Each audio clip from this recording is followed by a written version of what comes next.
As tuned today. Truckerized. Well, we're back again. This time we got a 99N2 Truckerized for chainsaw in Kentucky. Chainsaw got it ready to go. This ought to cruise that Carl built 8-pill you got. Let's get right to it. We're going to start with the RF power all the way down. 100-watt slug. Chainsaw, there's 5.5, maybe 6 watts. That way you have plenty of adjustability. Roll it up. 43 watts. Show you average power swing.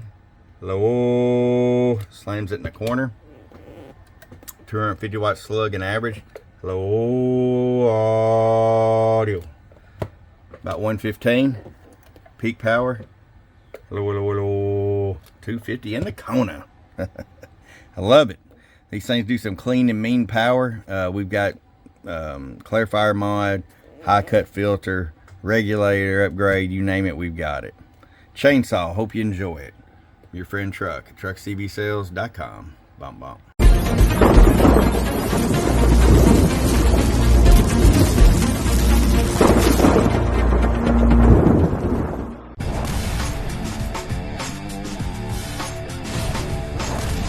Get wise and get truckerized today.